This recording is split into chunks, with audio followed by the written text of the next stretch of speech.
Por este plató en el que estamos ahora mismo han pasado escritoras, cineastas, políticas, futbolistas, actrices, pero nunca había pasado un astronauta.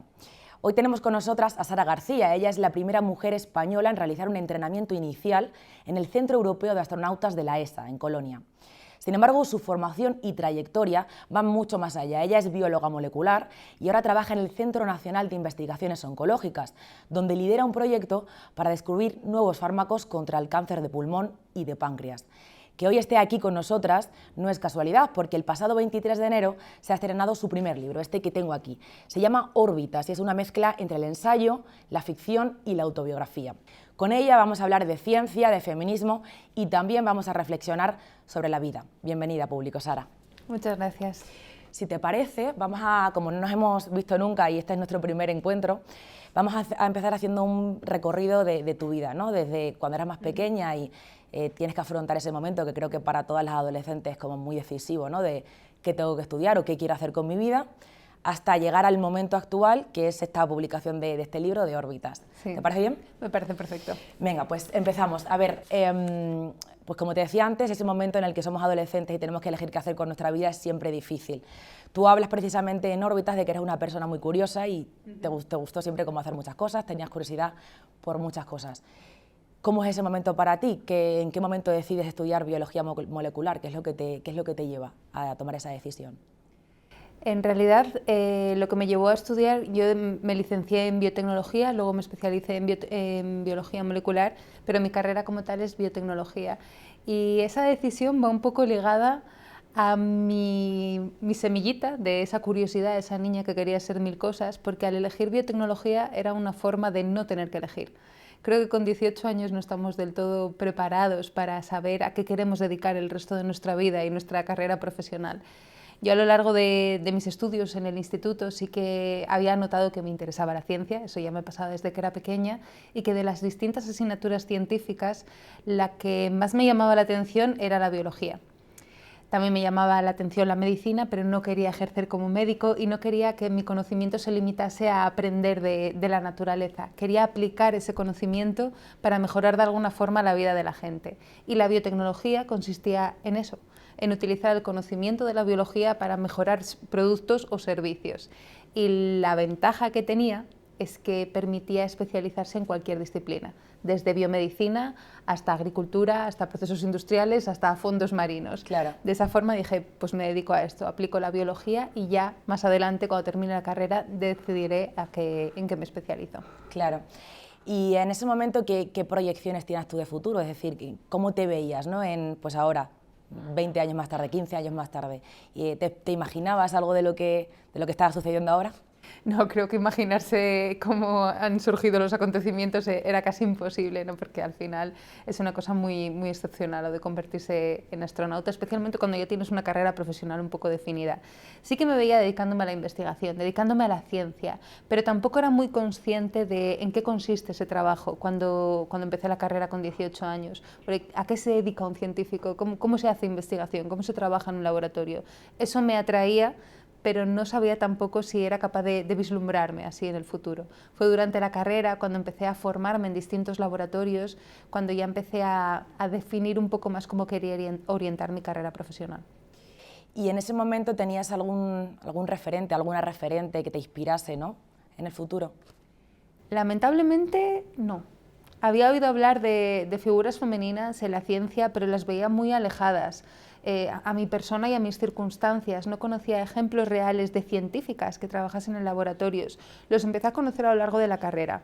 Algunas profesoras, algunas que me enseñaron precisamente a dar mis primeros pasos en los laboratorios, sí que me sirvieron de inspiración y fueron quizá la chispa al final que me hizo decantarme por trabajar en la investigación científica. Claro. Y también conocí a grandes compañeras de universidad, grandes mujeres que se atrevían a organizarse, a formar asociaciones, a intentar divulgar la ciencia a la sociedad y enseñar al público general qué es esto de la biotecnología, ¿bio qué?, que es lo que nos preguntaba todo el mundo. Esas mujeres fueron las que me inspiraron. Claro. Bueno, yo estoy totalmente de acuerdo. Muchas veces buscamos referentes de nombres conocidos y muchas veces nuestros referentes son mujeres anónimas, sí, que también hacen cosas excepcionales, ¿no? Totalmente. Desde luego. Decidir estudiar una carrera científica siendo mujer, hilándolo un poco con lo que veníamos hablando, no siempre es fácil porque parece que es un mundo más dominado por hombres. ¿Con qué obstáculos te has encontrado a lo largo de tu camino en este sentido? Quizá muchos prejuicios y muchos estereotipos que todavía no se han acabado de romper, aunque creo que vamos en la buena dinámica para eso. Al final vivimos en una sociedad que cada vez es más feminista, pero que todavía acarrea una cultura que al final lastra y dificulta el acceso de mujeres a según qué puestos, especialmente cuando la toma de decisión o la elección de los colegas que ocupan esos puestos de responsabilidad la hacen otros hombres, que de alguna forma es inevitable tener ciertos sesgos. Eso está ahí, está latente, pero una cosa que sí que he intentado desde que era pequeña es no permitir que mis circunstancias, o mi sexo en este caso, y modifique o altere de alguna forma los pasos que yo voy a dar. Es probable que el hecho de venir de una ciudad pequeña o el haber estudiado en una universidad pública o ser mujer me pueda o no pueda que no ponerme barreras externas, pero no seré yo la que se ponga barreras internas de autolimitarse pensando que por el hecho de ser mujer lo voy a tener más difícil o no voy a llegar a un puesto relevante en ciencia o en otras profesiones tradicionalmente masculinizadas. Totalmente, y bueno, mira ahora, la prueba está clara. En el año 2022 fuiste seleccionada entre 23.000 candidatos, que ya es decir, como astronauta de reserva para el Cuerpo Europeo de Astronautas. Después te convertiste, bueno, en ese momento te convertiste en la primera mujer española, ¿no?, en ser astronauta, y en septiembre de 2024, hace poquitos meses, te convertiste en la primera en realizar un entrenamiento en Colonia. ¿Qué es lo primero que piensas? ¿Qué es lo que sientes cuando te dan la noticia? Mucha incredulidad, todavía me cuesta creerme que esto sea así. Orgullo y responsabilidad. Inmediatamente, porque claro, ser la primera mujer que forma parte de la Agencia Espacial Española, quiero decir, que forma parte de la Agencia Espacial Europea, entraña una serie de responsabilidades y de representación. Al final representas unos valores, representas la ciencia de tu país, a una agencia espacial, a las mujeres que quieren dedicarse a carreras STEM, a futuras generaciones, y tienes que estar a la altura. Entonces, es un orgullo, es un logro, pero me lo tomo con cautela y con muchísima responsabilidad. Claro. ¿Y en qué consiste ese entrenamiento? Justo veníamos hablando que ahora ya estás en Madrid, pero has estado 2 meses en Colonia. ¿En qué ha consistido ese entrenamiento? ¿Cómo era tu día a día? El entrenamiento que hemos recibido mis otros compañeros que están en la reserva y yo consiste un poco en la formación básica de los astronautas, que normalmente tiene una duración de 1 año. Mi compañero Pablo Álvarez, que trabaja a tiempo completo, él es astronauta de carrera y trabaja para la ESA, lo recibió entre abril de 2023 y abril de 2024, que es cuando se graduó. Los astronautas de reserva se tomó la decisión un poco más tarde, cuando ya podían gestionarnos, que nos proporcionarían ese mismo entrenamiento. Sin embargo, nosotros mantenemos nuestros trabajos actuales. Yo sigo trabajando en el CENIO, de modo que para poder compatibilizar un entrenamiento sin tener que renunciar a mis proyectos, nos lo han fragmentado en 3 bloques de 2 meses. El primer bloque tuvo lugar ahora, el siguiente será en 2025 y el siguiente en 2026. Y en esta primera fase hemos tenido entrenamiento desde teoría sobre astrobiología, sobre radiación, sobre física, hasta entrenamiento más aplicado relacionado con dinámicas de equipo, con factores humanos, comunicación y divulgación, entrenamiento en piscina para preparación de futuras caminatas espaciales y entrenamiento de supervivencia en frío, que tuvo lugar en Pirineos la última semana. Este entrenamiento que me decías en el agua, que he visto por ahí algunos vídeos, ¿cuánto tiempo podéis estar sumergidas en el agua, más o menos? El entrenamiento subacuático se hace para simular de alguna forma lo que serían las condiciones de microgravedad. La flotabilidad neutra que se puede alcanzar en el buceo es lo más parecido a las condiciones del espacio exterior que llevan a cabo los astronautas cuando hacen tareas de reparación. Un entrenamiento de EVAs, que se llama Extravehicular Activity, puede durar entre 6 y 8 horas, pero ese entrenamiento específico con el propio traje de astronauta se lleva a cabo en Houston. Lo que se hace en Colonia es una preparación, una familiarización con las herramientas y con el modus operandi de ese tipo de entrenamientos. Pero el entrenamiento específico de esas 6 horas con el traje se lleva a cabo solamente en Houston. De acuerdo. ¿Y el entrenamiento que me decías en Pirineos, en qué consiste? Que de eso sí que no había escuchado nada. Se trata de aprender técnicas de supervivencia para desde cocinar hasta hacer fuegos y sobrevivir a temperaturas gélidas de 15 grados bajo cero, mientras trabajas en equipo para lograr los objetivos de una misión. Al final es un poco lo que se busca, que 5 personas, 5 posibles astronautas, ante una entrada descontrolada de la nave espacial después de una misión en el espacio, que puede aterrizar en cualquier parte, desde en el mar hasta en lo alto de una montaña, que tú seas capaz de sobrevivir hasta que lleguen los equipos de rescate, y que si alguno de tus compañeros tiene hipotermia, tiene una pierna rota, o tú mismo te ocurre una cosa así, ¿cómo se lidiaría con eso? ¿Cómo conseguirías que te rescatasen? ¿Hacer señales de emergencia? ¿Cómo sobrevives al frío? Eso nos lo enseñaron en ese tipo de entrenamiento. Claro, y supongo que en los entrenamientos pues entrenáis mucho todo el tema físico, por supuesto, pero entiendo que el entrenamiento psicológico también tiene que ser una parte fundamental, ¿no? ¿Cómo es ese entrenamiento psicológico?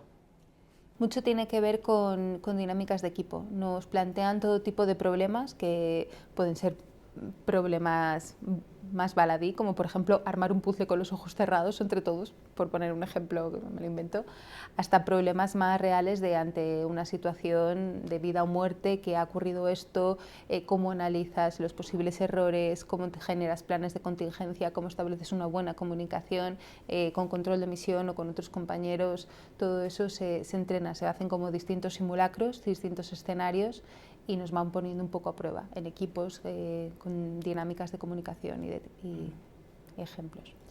Ahora mismo tú eres una de las 12 personas que está preparada, ¿no?, para viajar en uno de los próximos viajes al espacio.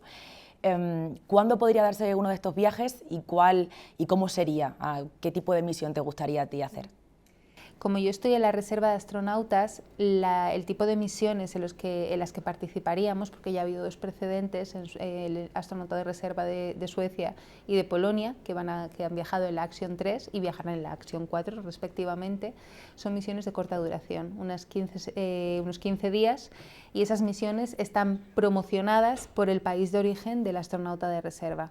En este caso, España, a través del Ministerio de Ciencia y de la Agencia Espacial Española, construiría una misión en la que yo ejecutaría experimentos científicos que procederían de distintos laboratorios y centros de investigación de nuestro país. Se llevaría a cabo también con parte de tecnología española, y digamos que el conocimiento repercutiría a nivel económico en nuestro país.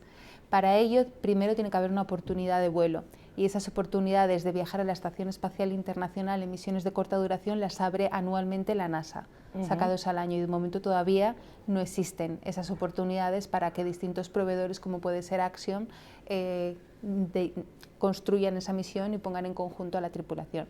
Cuando eso surja, se barajará si es interesante para nuestro país y se puede financiar, y en ese caso yo me tomaría una excedencia de mi trabajo para durante 2 años prepararme para esa misión, ponerme en contacto con los investigadores para saber qué tipo de experimentos voy a tener que llevar a cabo y cómo ejecutarlos, ejercer la misión obviamente, y después toda la parte de posvuelo, de análisis de resultados y de divulgación de la misión. Claro, o sea que el proceso es largo, que aunque el viaje sean 15 días, ¿no? Sí, la duración total es más larga. Claro, sí. Claro. Pues nos vamos acercando ya un poco al momento actual, ¿no? Este momento en el que vuelves a tu trabajo de siempre. Sí. ¿Cómo se relaciona tu experiencia en la ESA con tu labor como científica? ¿Crees que la ciencia terrestre y la investigación en el espacio están más relacionadas de lo que todos y todas pensamos? Sí, sin duda. Eso fue lo que me llevó a decantarme por intentar convertirme en astronauta. Si de alguna manera no hubiera estado relacionado con lo que a mí me motiva, que es la investigación, que es avanzar en el conocimiento para el beneficio de la humanidad, si no existiera ese nexo común, no habría optado al puesto. Para mí ir al espacio simplemente por ir no tiene ningún sentido. Tiene que haber una finalidad y un beneficio que extraer de todo eso. Y de hecho todo lo que yo he aprendido como investigadora, ese trabajo en equipo, ese seguir procedimientos, planes de contingencia, crear distintos protocolos, es de lo que de alguna manera me ha servido para encajar en ese perfil que ellos buscaban como astronauta. Y se puede hacer investigación y ciencia incluso relacionada con mi propia línea de investigación desde el espacio, porque investigar en microgravedad abre nuevas posibilidades, nuevos materiales, nuevo conocimiento que luego se puede aplicar en la Tierra. Como veníamos hablando, pues eso, estás ahora trabajando en el Centro de Investigaciones Oncológicas, que ha sido tu trabajo siempre. ¿En qué consiste realmente ese trabajo? ¿Cómo es tu día a día ahora en el centro? Mi línea de investigación se basa en desarrollar nuevos medicamentos para dos tipos de cáncer, cáncer de pulmón y de páncreas, que tienen en común una misma mutación. Nosotros identificamos lo que se llaman dianas terapéuticas, es decir, moléculas que están presentes en las células del cáncer, que nosotros las atacamos mediante medicamentos, podemos conseguir que los tumores se hagan más pequeños. Mi grupo de investigación trabaja en una diana en particular y estamos desarrollando medicamentos y viendo cuáles de ellos pueden ser más eficaces y cómo aplicarlos luego a pacientes. ¿Qué momentos o decisiones crees que han sido claves en tu carrera y que te han llevado ahora a estar donde estás ahora? ¿Carrera profesional? Sí, decimos. sí, sí. Al final, la carrera de la ¿Qué investigación... decisiones a lo mejor has tomado que has dicho, estas han sido las decisiones correctas? Perdona que te he interrumpido. No sé si hay decisiones correctas porque al final cada paso que das, digamos que va tejiendo tu camino, no es que haya un camino preestablecido que tú tienes que encontrar y perseguir. De hecho, un poco esa es la esencia de lo que hablo en el libro, que no existe un camino perfecto, sino que hay muchas opciones para perseguir distintos objetivos, porque puede que ni siquiera exista el objetivo ideal. Entonces, las decisiones que yo he ido tomando las he tomado porque me motivaban, porque me parecían interesantes o porque quería profundizar en ellas, y todas ellas me han llevado a donde estoy. No sé si son las correctas o las incorrectas, pero estoy muy satisfecha con cómo está yendo mi trayectoria profesional y con lo que se avecina en el futuro, que es incierto para mí, pero interesante y estimulante. ¿Y qué es lo que te ha hecho centrarte en el cáncer de pulmón y de páncreas? ¿Por qué esa decisión? ¿Hay alguna razón especial o ha sido casualidad? Un poco de ambas. Yo me incorporé en 2019 al laboratorio del doctor Mariano Barbacid en el Centro Nacional de Investigaciones Oncológicas como investigadora postdoctoral y 3 años después fui ascendida a investigadora científica.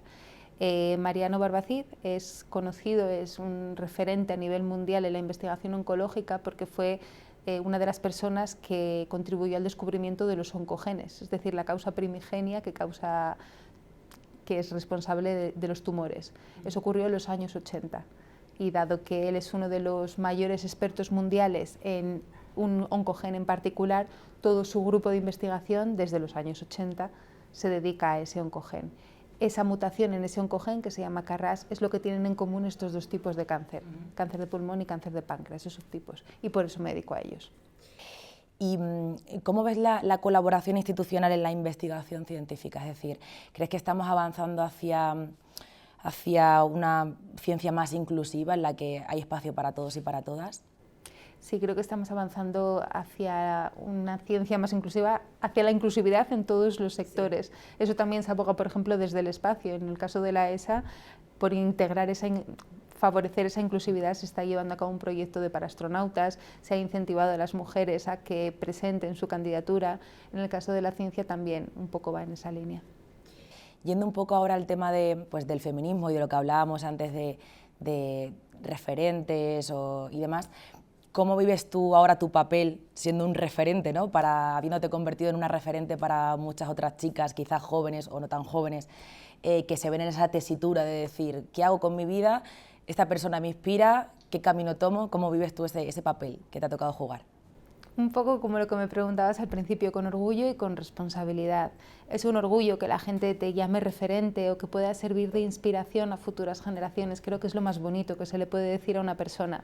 Al mismo tiempo, con la responsabilidad de que te están observando, en el sentido de que se pueden ver reflejados en ti y quieres estar a la altura.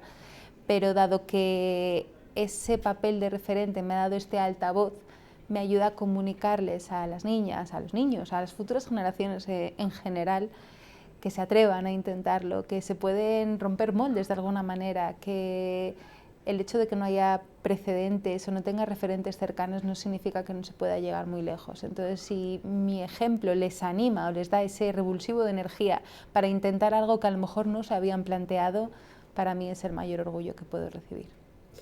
Y vamos ahora ya sí con el libro, con Órbitas, y vamos a empezar por el título.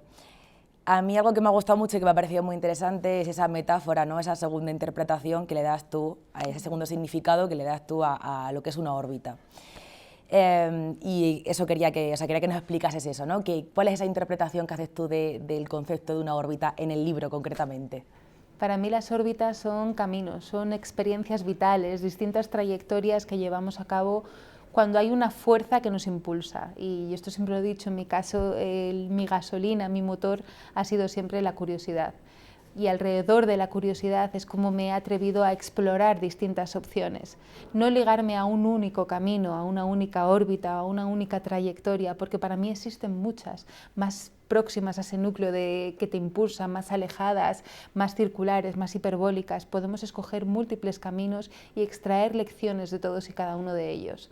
Y también me gustaba el concepto de órbitas en el sentido de que estos caminos como tal no conducen necesariamente a un objetivo, porque nuestros objetivos a lo largo de la vida pueden cambiar en función de nuestras circunstancias, en función de nuestra edad, de lo que vamos aprendiendo y de los pasos que vamos dando. Las órbitas alrededor de un cuerpo celeste nunca llegan a un fin. Es una traslación tras otra traslación, tras otra traslación. Entonces, ¿cuál es el sentido de todo esto? Y eso lo decía Galeano, a lo mejor el sentido simplemente es caminar e ir acercándote e ir aprendiendo, marcándote nuevos objetivos y nuevas órbitas. Y a lo largo de 6 órbitas, 6 capítulos, he contado 6 de esas trayectorias.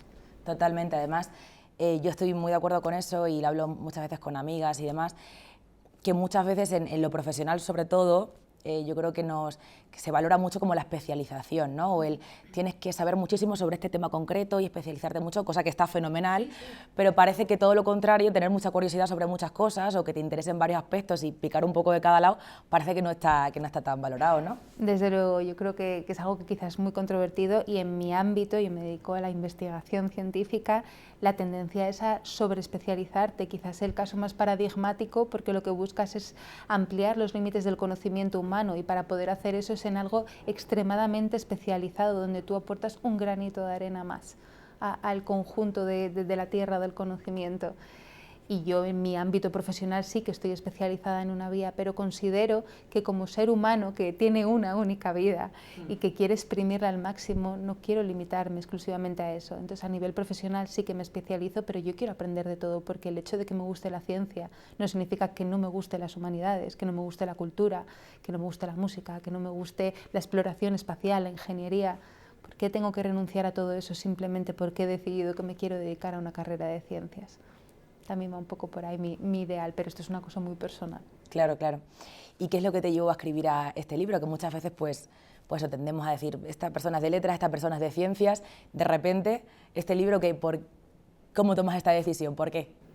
De entrada, romper ese muro que parece existir entre ciencias y letras es algo que me encantaría. Si me diera un martillo lo haría ahora mismo, porque para mí ambas cosas tienen que ir de la mano y se interrelacionan de mil maneras, y antes no se hacía estas distinciones de ciencias o letras. Me parece que es como lo de siempre, escoger una categoría para de alguna manera rechazar todo lo que no forma parte de esa etiqueta, y en mi cabeza eso no tiene sentido. Entonces, eso por un lado. Por otro lado, la idea de escribir este libro la tengo en la cabeza desde que tenía 15 años. En realidad es un proyecto que he tardado mucho en materializar. Me gusta escribir desde que era pequeña, siempre ha formado parte de esas actividades alternativas que no compartía, que me guardaba para mí, pero que formaban parte de mi ocio y de mis pasiones. Sí que tenía unas ideas con 15 años que obviamente se han ido perfilando en este proyecto. Y hace 2 años, a raíz de ese cambio de vida que me pasó con el nombramiento como astronautas, quería que todas esas ideas, todas esas reflexiones y pensamientos que me habían acompañado durante los últimos 20 años no se perdieran por la intensidad de la nueva vida y de los acontecimientos que estaba viviendo. Y decidí que quería escribirlo y atesorarlo en ese proyecto que había ideado tantos años atrás. Así que me puse a ello y durante 2 años y muchas horas me dediqué a la escritura de este libro. Y no estaba segura de si lo publicaría, porque es algo muy personal y que nadie sabía que yo escribía aparte.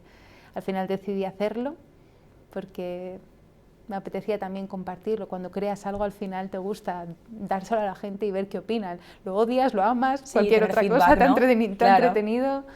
Y me atreví, pero es una cosa que lleva en mi cabeza muchos años en realidad. Y esa mezcla de ensayo, autobiografía, ficción, ¿por qué esa elección? Yo deduzco que, por lo que he leído, pues eres una persona muy reflexiva, te gusta reflexionar acerca de tus comportamientos, tu vida, tus relaciones con los demás, ¿quizá por eso? Sí, me gusta aprender lecciones de todo lo que hago.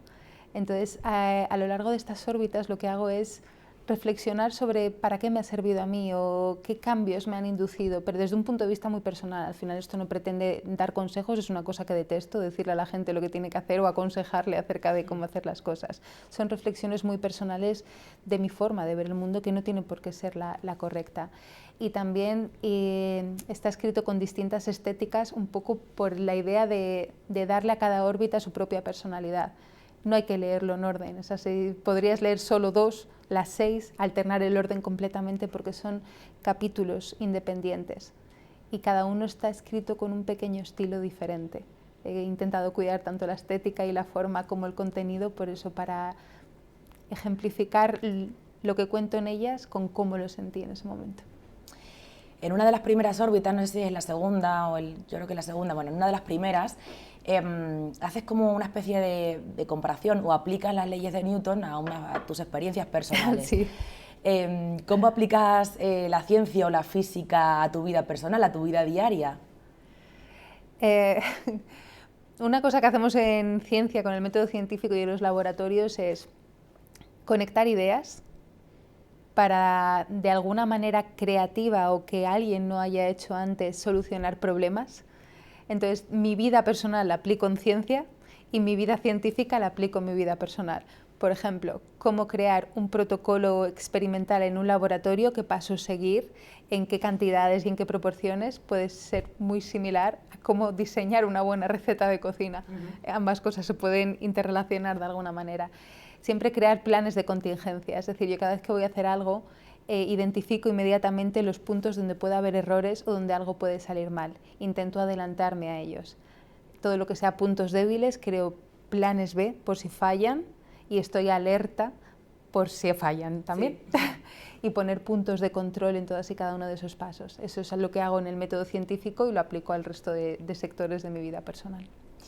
Algo que me ha gustado mucho del libro, por una cuestión meramente subjetiva, también por mis gustos, ¿no? Pero algo que me ha gustado mucho es que haces unas descripciones, a mi parecer, muy precisas, con muchos adjetivos, muy precisas y muy escrupulosas, ¿no? Muy bonitas, además. Creo que están hechas como con mucho cuidado y con mucho mimo.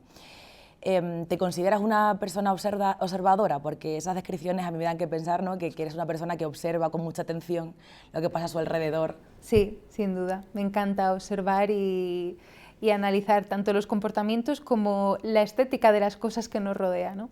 Al final, si tenemos 2 ojos, 2 orejas y una única boca es porque hay que ver y escuchar el doble de lo que hablamos. Y hablando también un poco de percepciones que he tenido y de cómo pues al final percibes al escritor o la escritora en este sentido. Hablabas también en el libro de que te genera mucho placer ver a alguien hacer bien su trabajo, sí, y que te pone un poco nerviosa o que te incomoda o te agobia ver a alguien que lo hace, ¿no? sin mucho interés o de mala manera. ¿Cómo te consideras tú en tu trabajo? ¿Te consideras una persona perfeccionista? Bueno, en tu trabajo y en la vida en general. Intento ser lo más profesional que puedo en todas las tareas que se me encomiendan. Eso desde luego. Me gusta cuidar el detalle, me gusta ser meticulosa, pero también me gusta ser muy eficiente.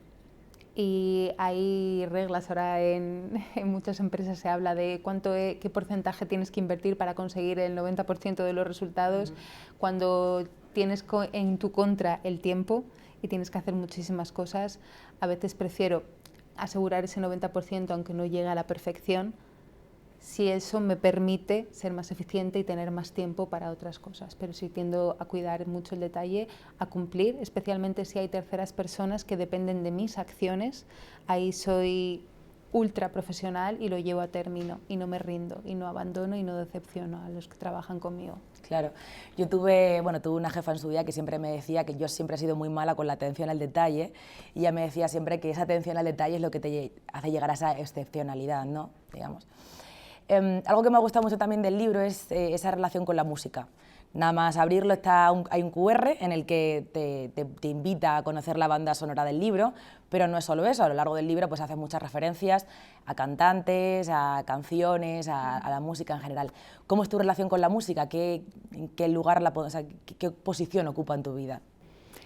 Está en el top de las cosas que más me importan porque me ha acompañado desde que era niña. Ha sido mi forma de canalizar todo tipo de sentimientos, de encontrar cómplices que estaban experimentando lo mismo que yo, y de hecho en la órbita 3, donde escribo esa carta a mi yo del pasado, sí, una parte de la carta está escrita con letras de canciones, que es una forma de decir: alguien lo ha dicho antes, alguien sabe expresar con palabras preciosas cómo te sientes, y a las pruebas me remito, soy capaz de escribirte 5 párrafos utilizando letras de canciones que tú escuchas.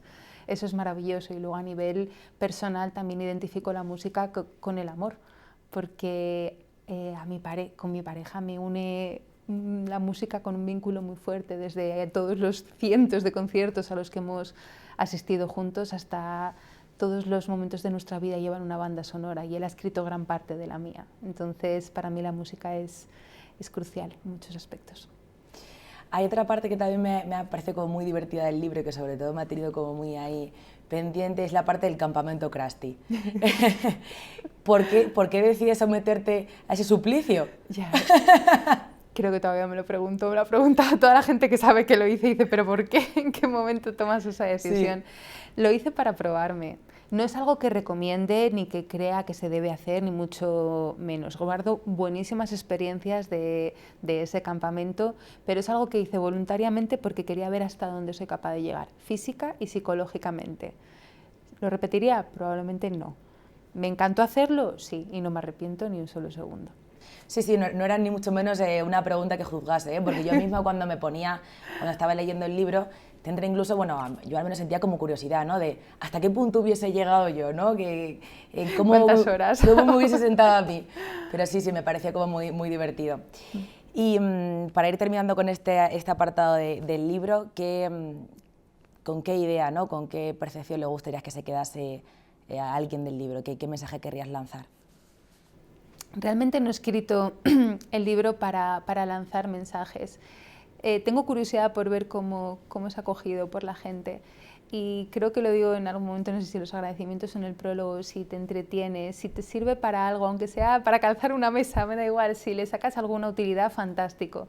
Mi objetivo no es dar consejos, mi objetivo no es... No hay un objetivo como tal, ya digo, es un proyecto que hice para mí, pero que me gusta compartirlo. El mensaje genérico del libro, o la idea primigenia, ese germen que dio lugar a Órbitas, es precisamente eso, que no existe un camino perfecto en la vida para conseguir tus objetivos, porque quizá ni siquiera existe un objetivo perfecto en la vida que perseguir. Esa es un poco la idea en torno a la que gira todo. Pero tampoco es un mensaje que quiera lanzar, porque esta es mi percepción. Claro, sí, que lo dejas un poco abierto a que cada uno interprete y a que lo reciba como... Es una invitación a la reflexión. Hemos llegado hasta el momento presente, ya hemos hecho este recorrido y ahora vamos a hablar un poco del futuro. ¿Qué proyectos tienes? Aunque más o menos lo podemos intuir, ¿no? Por lo que hemos hablado, pero ¿qué sueños o proyectos tienes ahora? ¿Te gustaría regresar al entrenamiento? Que ya sabemos que volverás dentro de poco, pero ¿tienes algún otro proyecto por ahí? Sí, tengo proyectos profesionales y personales. Proyectos profesionales que quiero que se fusionen, entonces voy a empezar a matizar. Yo sigo dirigiendo una línea de investigación, tengo varios estudiantes de doctorado que le defenderán sus tesis en un futuro. Esa es mi prioridad ahora mismo, ayudarles a despuntar, a convertirse en grandes científicos, publicar nuestros artículos científicos, sus tesis, y esperemos conseguir ese medicamento que de alguna manera pueda mejorar la vida de las personas con cáncer de pulmón y de páncreas. Eso es a lo que me dedico en el CNIO. Por otro lado, otro proyecto profesional está relacionado con esta formación, seguir aprendiendo, seguir estando cada vez más preparada para, en el momento que surja una misión, sentir que voy a dar la talla y que voy a estar a la altura de las circunstancias. Proyectos personales, tengo demasiados y demasiado poco tiempo para llevarlos a cabo, pero tengo más ideas de libros, tengo más ideas de cómo divulgar, de cómo difundir la ciencia en el público general. Y luego tengo un objetivo muy clave, que ese es mi sueño, esa es mi misión, de la cual no tengo certeza de si va a ocurrir o no, que sería fusionar la ciencia y la exploración espacial. Es decir, llevar a cabo una misión científica en el espacio, ligada a la investigación relacionada con biomedicina, y contribuir a eso siendo la primera mujer española que fue al espacio a investigar. Qué guay, ojalá, ojalá. ¿Qué consejo, bueno, sé que esta pregunta te la han hecho mucho porque precisamente lo mencionas en el libro, pero ¿qué consejo le darías a alguna chica o algún chico que quiera dedicarse a la ciencia o que quiera ser astronauta? ¿Qué le dirías? Que se atreva a explorar, que si hay algo que le motiva, que le mueve, que no se autolimite. Hay barreras externas, como decía antes, y nos vamos a enfrentar a obstáculos a lo largo de la vida que pueden complicar o dificultar las cosas, pero no seamos nosotros mismos los que nos impidamos por ser una mujer, porque no haya referentes, porque no haya precedentes, no nos pongamos barreras. Rompamos esas barreras y demos un primer paso. Así es como comienzan todos los grandes caminos, dando un primer paso porque estamos motivados para ellos. Todo lo demás será muchísimo más fácil. Ese es el paso más difícil, ponerle pasión y ponerle esfuerzo, porque los grandes logros, los grandes sueños no ocurren de la noche a la mañana, es como una planta que hay que regar todos los días hasta que finalmente recoges los frutos. Pero lo primero es ser valiente y atreverse a explorar, si eso es lo que te motiva.